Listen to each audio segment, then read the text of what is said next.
主祷文是登山宝训的一个核心，也是我们可以说基督徒最熟悉的这个祷告了，是吧？我们一般会把主祷文分为2个部分啊，9到10节是为神的国啊，对吧？神的你的名、你的国、你的旨意11到13节是讲到我们的需要啊，我们日用的饮食免我们的债不要我们遇见试探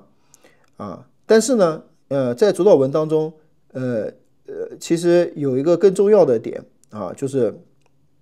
我们要来看，就是说，因为这个主祷文更多它是一种所谓末世性的祷告就它的这个祷告呢，更多是指向未来的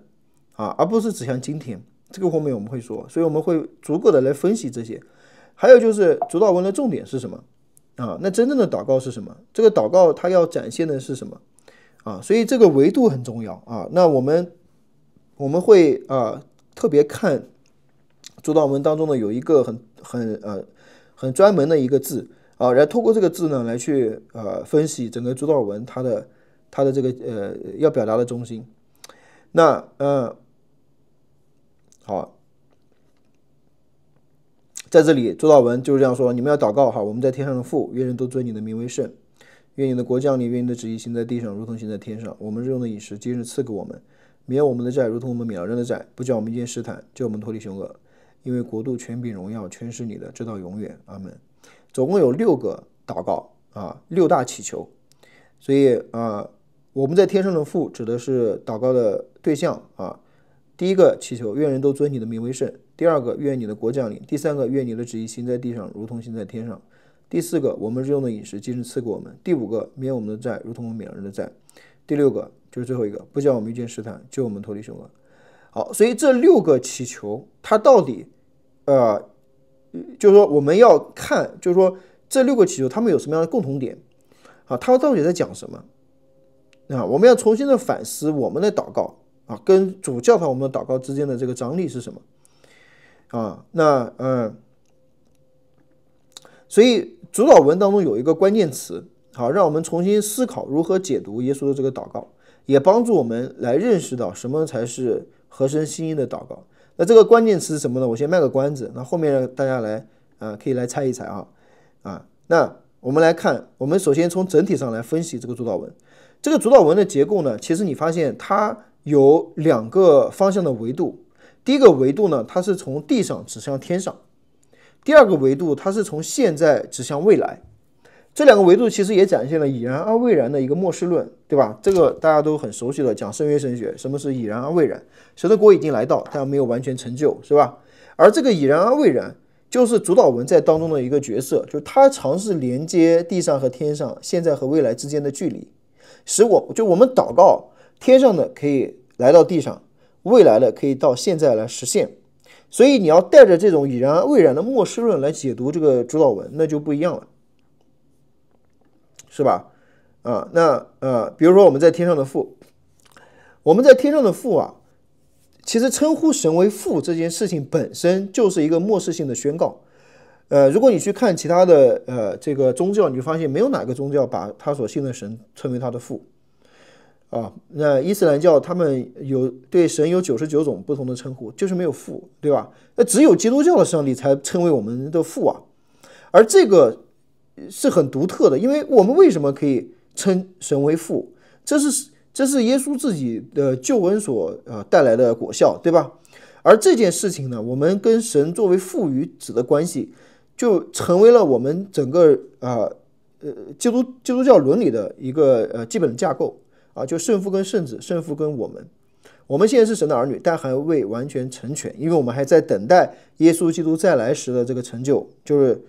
有一天耶稣再来，神的帐幕在人间，他要与人同住，他们要做他的子民，神要亲自与他们同在，做他们的神，是吧？所以这个父本身就是让我们知道说，那我们就是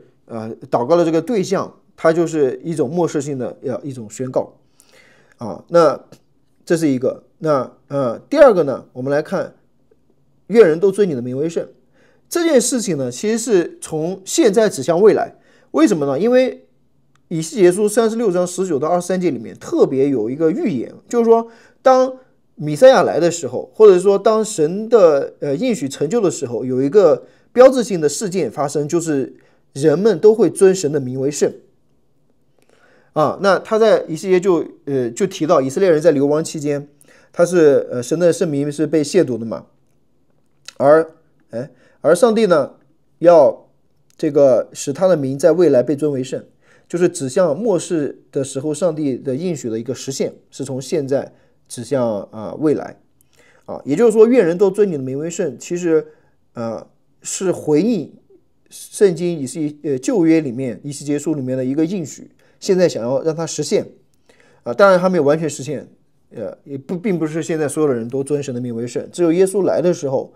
啊，可以说万民万族万口万系都要向神跪拜，都要口称耶稣为主啊。那个时候所有的人都会尊主的名为圣啊。那这是一个。那接下来呢，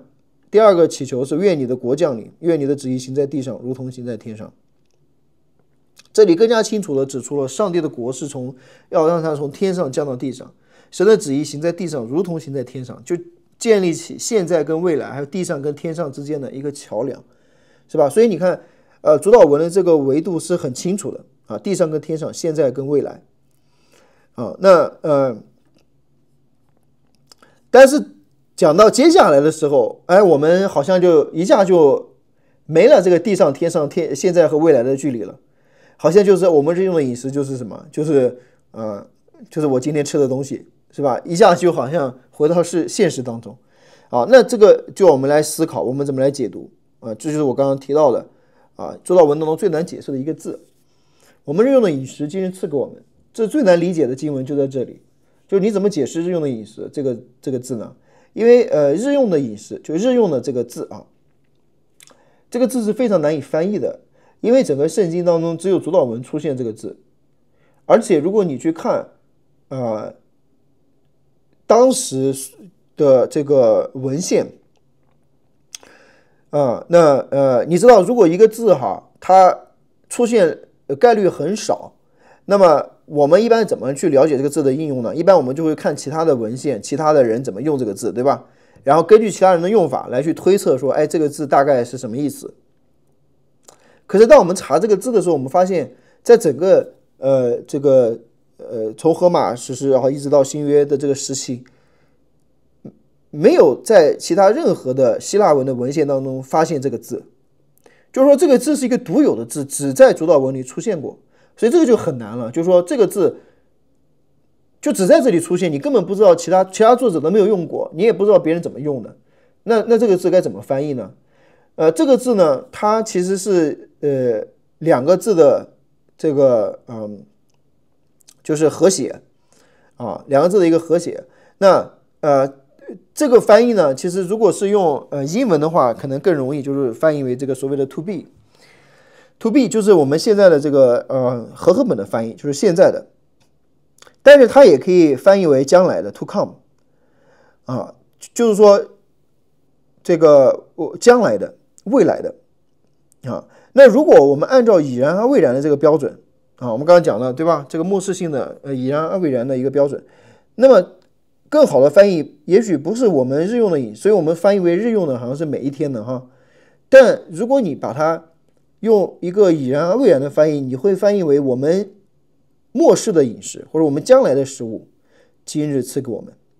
这里的翻译就有点好像说求神让我们来尝一尝天国的滋味那个感觉。所以这里面的这个食物可能并不是指物质的粮食，而是指属灵的粮食。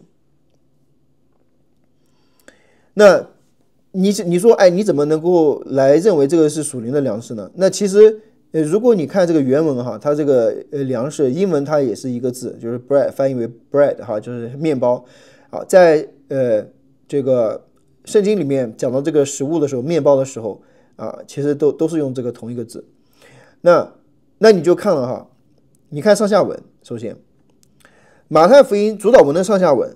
在上面7到8节里面，马太说我们祷告的时候不要像外邦人，因为他们外邦人祷告就是什么，就得到物质的好处，求什么吃什么喝什么穿什么，他们那是外邦人求的。上帝知道我们一切的所需，所以这个主祷文那怎么突然又让我们为食物来祈求了吗？不是刚刚说了吗？不要像外邦人一样求吃什么喝什么。那怎么现在又让我们说我们日用的饮食要赐给我们呢？所以这里面的食物并不应该指物质的食物，而是指属灵的这个食物啊。而且呢，你看这个属灵的粮食哈，你发现这个耶稣刚刚这个第4章受试探的时候也提到了，人活着不是单靠食物，又是这个 bread 哈而是靠神口里的一句话。而且呢，在以赛亚书里面圣灵的浇灌是跟这个神给我们赐的这个食物是平行的是圣灵在末世给我们的礼物。如果你看路加福音记录的主祷文当中，接下来他就讲了一个比喻，对吧？他说你们都不好，你们做父母的不好，你们尚且知道把好的东西给儿女，对吧？哪有儿女求比你给他蛇呢？给他石头呢，对不对？你们都知道把好的给儿女，更何况天父岂不把圣灵给求他的人吗？所以你看，这个路加在这里就把这个食物跟这个圣灵对照起来就说你们到底是求什么你们不是求这个 bread 这个食物，而是神会把更好的是什么？是圣灵给你，对不对是一个这个属灵的这个给你。那同样的，在路加福音里面他经常讲到这个筵席吃饭这件事情14章里面他记录了在上帝国度当中的筵席，这是一种末世性的筵席在神国里吃饭的人有福了以这个原文也是这个 bread 同样一个字，这个跟旧约的玛拿的传统是同样的，就是说是指向神的道那么在新约里面，那你说真正的玛拿是什么？那这个就很清楚了，那就是耶稣道成肉身的耶稣基督嘛。你看约翰福音里面在五饼二鱼之后然后耶稣怎么跟门徒说的，对吧？耶稣说从天上降下来那个粮，那是真正的，那我父给的真的粮食。他说那个粮食是什么？那就是我就是天上的粮，是吧？然后门徒就有个祈求，他说主常将这粮给我们。所以这个祈求就有点对应主祷文这里说我们日用的饮食天天赐给我们。所以门徒刚好就祈求说主你把这个粮给我们，同样这个字。然后耶稣就说我就是生命的粮，同样一个字，我就是这个 bread I'm the bread of life。 所以如果你看这个 bread 这个粮食在新约里面更多不是指物质的，更多是指属灵的，而到约翰福音里面那个高分就是那个就是耶稣所以当我们祷告说我们日用的饮食今日赐给我们的时候，这个祷告是指向神已然而未然的国度，对吧？不是物质相关的，不是说我今天吃早餐吃午餐这些食物，而是跟属灵跟神的国相关的，跟未来相关的，它是一个国度性的祷告。我们祷告求主赐给我们的真正的食物，不是像异教徒一样祈求那个什么外在的物质或者是财富，而是祈求那个生命的粮，依靠主耶稣基督圣灵对我们每日的供应，对吧？这才是我们在已然未然当中最重要的属灵的需要能够帮助我们在神的国当中来忠心。所以我们的祷告不是要利用神，而是要被神来使用，这个非常的关键。我们的祷告跟外邦人不一样的地方就在这里，我们不是要去利用神操控神，而是降服在神的主权之下对神来忠心。所以我们日用的饮食今日赐给我们，更多是祷告说我们日用的灵粮，尤其是耶稣基督，他是我们生命的粮，每一天的供应我们的灵命，对不对？使我们灵命呢每一天都可以成长，是吧？那接下来一个呢，就讲了这个免我们的债，如同我们免了人的债，这个也是一样的。那免我们的债，这个明显是指神免我们的债，对吧？而这个最大的债是什么呢？当然是最终的刑罚，是免我们的未来的所有的一切的刑罚，对吧？而由此呢，我们可以免别人对我们的伤害，免别人给我们的债，是现在。这也是一个现在跟未来的一个末世性的维度。就如果我们不能赦免别人，我们其实是在拒绝上帝的恩典，因为我们被赦免是完全出于神的恩典，神已经在未来会赦免我们所有的罪，而也因着这样的一个未来我们可以在现在去赦免别人的罪，对吧？那不叫我们遇见试探，救我们脱离凶恶那这个凶恶也可以翻译为恶者名词。所以主祷文祈求让我们救我们脱离那恶者撒旦，让我们不要陷入魔鬼的网罗啊，因为我们每日都可能持续的不断经历这个试探，但是我们不能陷入到这个试探当中，这也是已然未然的一个维度的表达啊。所以那我们该怎么样应用主祷文呢？或者是说我们该怎么样来祷告呢？如果你看到主祷文作为一个整体都是属灵层面的，对吧？无论是神的名、神的国、神的旨意，还是生命的粮、赦免和试探，它都跟物质没有关系啊。当然并不是说我们不为物质祷告，也不是说我们不能为生活的琐事祷告，而是让我们知道我们在凡事上都祈求把我们的这个祷告引到神的国，引到已然而未然的这个末世性的祷告当中，从现在指向未来，从地上指向天上，这个才是重要的。就是祷告是要展现我们对主的一个忠心，这叫做国度性的祷告啊。如果你有一个这个主祷文的祷告与耶稣的七日祷告，我也可以发给大家。我们就所谓的这个国度性的祷告是什么那就是以神的国为核心的祷告，而不是以我们个人的需要为核心的祷告。那我们举个简单的例子那我们怎么样应用这个主祷文？比如说我们为疾病祷告，我们的目的不单单是为了病得医治，而是在这个过程当中寻求神的荣耀。那你会怎么祷告呢？你想想保罗是怎么为他的刺祷告，对吧？他希望神可以医治他，可是呢神没有做，神说他的恩典够用。那 OK， 那他的祷告也是要专注于神的旨意，这也是我们为什么要常常祷告的原因，对吧？如果像保罗一样，上帝定义就用你的病来荣耀你荣耀神，对不对？那你说主求你医治我，上帝说我就是要用你的病来荣耀我，那你会怎么祷告呢？那你当然就祷告愿主你的旨意成就，而不是说不行你就得把我病治好，对不对？所以我们的祷告一定是以神的国度为核心的，以神为核心的所以我们为什么要常常祷告？就是你在这个祷告的过程当中，你才可以明白神的心意。这也是保罗，对吧？他祷告好几次，求神来去掉这个刺，后来上帝向他显明了他的心意，他就知道了那这个就是神的旨意。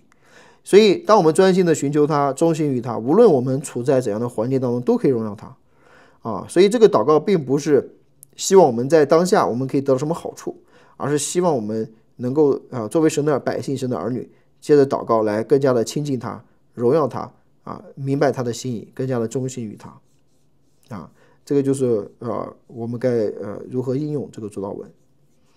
好，主祷文我就讲到这里大家有没有什么问题？老师，那一节12节那个如同怎么理解两者的关系？就是免我们的债，如同我们免人的债。之前好像听过有解释，就是说我们必须要先免人的债，然后上帝才免我们的债。但这个好像跟救恩的这个部分好像不太有点矛盾的。对，他这里面的翻译有点那个什么，他其实的意思就是说我们免别人债就像上帝免我们的债一样，就是他是表明这两件事情是类似的一个而不是说先后，说我们要先免别人债，神才免我们的债他只是表明这个免债的这样的一个类型是类似的是一个类比关系。对，是个类比关系，对对对。 OK。老师，我觉得和那个教理问答里面的那个主导文的解释，觉得差距还是挺大的。不过呢，就是那个主导那个信条里面，他们属于这个系统神学这一类的。对。我还是觉得差距太大。对所以圣经神学更多看重的是这个文字本身之间的关联。就像我们讲到，你看我刚刚讲的那个食物的这个地方，对吧？我就会让你看到说，那别人怎么其他人怎么应用这个食物，而这个食物在就是这个 bread， 对吧？在整个圣经当中的这条线是它到底是在强调一个物质的面包，还是强调一个属灵的粮食那你发现大部分的时候它是包括玛拿，是吧？它都是在强调一个属灵的供应。而耶稣讲的我就是生命的粮，因为这些字都是同样的字在希腊文当中都是一样的字，所以他其实是用这种字来故意做这种关联让你把这些概念全部连到一块儿，让你知道说这个你看当年那个无病盎痿的时候其实包括耶稣跟门徒说，你们要防备法利赛人的笑什么什么，他们还说他们还在想这个物质的东西，对不对？所以耶稣对他们就很无语，对吧？说你还不明白吗？我之前喂饱4000人，我到底是在讲物质的粮食，还是讲属？我讲法利赛人的教的时候，我是在讲那个教吗？是吧？我是在讲那个物质吗？是不是？所以我们现在当然你能够知道说那当然就是指属灵的，对吧？他们的教导有偏差，那个会教可以把一个面团发起来那当我们读主祷文的时候，我们为什么不会做这种连接呢？尤其讲到这个食物的时候，对吧？我们为什么就只是把它当成一个物质的东西，而没有把它连到那个真正的粮食，生命的粮是耶稣基督，而他是我们每日都需要的，是吧？今天不吃饭没问题，今天不吃生命的粮那就有问题了所以你看这个圣经神学它是更多要把这些概念，这些尤其是同样的字，同样的类型的概念，把它串到一块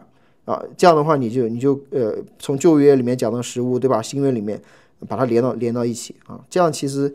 我觉得是更有这个说服力的，是吧？老师，他前面那个我们日用的饮食，那个日用那个词，您刚刚说它其实出现的很少，那最终是怎么推断的？因为它其实词条上是有不同的解释的。对，所以日用的饮食这个字，它是一个复合字嘛，我不说了嘛，所以它是可以翻译为现在的 to be， 也可以翻译为 to come， 所以这个字完全就是因为翻译的问题就是说我们翻译为日用的饮食，那你们想过，如果我们翻译为将来的食物，你会怎么理解呢？我们将来的粮食今日赐给我们，我们将来的饮食今日赐给我们，那你可能就会要思想了，对吧？那什么叫将来的食物呢？或是未来的食物，对吧？那但是当我们翻译为我们今天的食物，今天赐给我们的时候，那就不一样了，对吧？那你可能就会更多理解为我今天要吃饭，这个饭今天给我。所以这个翻译决定了我们理解它的一个取向，而这个字的翻译可以是有2种翻译的方法，对吧？我说了嘛，有2种翻译的方法那2种都可以但是根据上下文来看的话，按照已然未然的标准，按照这个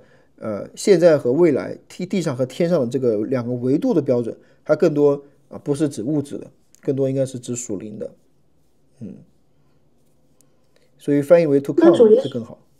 对，那主耶稣在讲这一段话的时候，有没有可能想到的是那个旷野里面的天降玛纳？玛纳也是明天就是先赐给我们，我们再吃这样子。这个很好。对，当你提到玛纳的时候，这就是为什么我们会刚才给大家看到那个约翰讲到五饼二鱼的时候，他特别把这个玛纳跟耶稣，他说耶稣才是天上的粮食，对吧？他是生命的粮，关联到一起。所以这个才是关键，就是说我们的祷告你看到就是当时的门徒都限制于这个物质的层面不管是玛拿酵还有粮食这些包括捕鱼那耶稣说你得人如得鱼等等，你看耶稣的一个教导整体上来看是超越这个物质的，就是他更多是提到属灵的一个洞见，对吧？而不只是说我们就只把注意力放在这个物质的这个层面你怎么能看到耶稣他的一个超越性这也是透过祷告才能够就是说来展现出来的，对吧？如果只是关注于玛拿本身，就忽略了那个真正的玛拿是耶稣自己。对，所以如果我们在这里祷告只是关注于食物本身，我们可能就忽略了其实这个祷告更多是要让我们祷告每日属灵的粮食就是耶稣基督作为我们生命的粮，每日的供应我们那这个可能才是更重要的，比每天吃饭更重要。对，包括耶稣说，我们刚才也讲了，对吧？耶稣说人活的不是单靠食物，也是同样这个字bread， 而是靠神口里说的一切的话，而这个话这个神的话，对吧？到了约翰道成了肉身，是不是？你看这一切都能够联系到一块儿，所以它是跟食物、跟神的道、跟耶稣基督自己，它是有一个完整的这个一条逻辑链在背后。所以当我们来祈求食物的时候那当耶稣说人活的不是单靠的食物，而是神的道的时候，那这个就对应起来了嘛，对不对？所以我们祈求的食物是什么更多你可以理解，那就是应该是像耶稣说的，我们更多要祈求神的道，对吧？神的国和神的义，其他一切都会加给我们，是吧？而这个神的道就是这生命的粮，对吧？就是基督。对呀，圣餐这个也是很重要的呀。所以你看，为什么耶稣他说我们要吃他的肉喝他的血？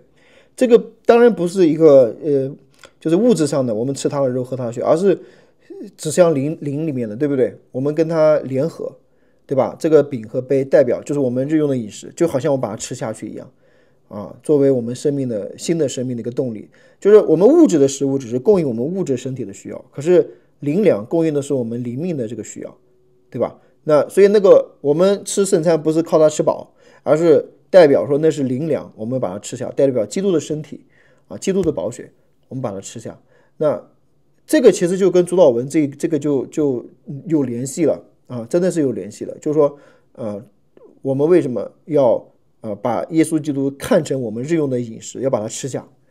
所以耶稣才说你要不吃我的肉不喝我的血，你就不行，对吧？对，所以当时法利赛人这犹太人受不了对吧？哪能说让我吃你的肉喝你？他们还是理解这个物质的层面，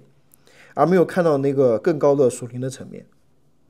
这也是为什么我们在这里解读不只是把它解读为一个物质的层面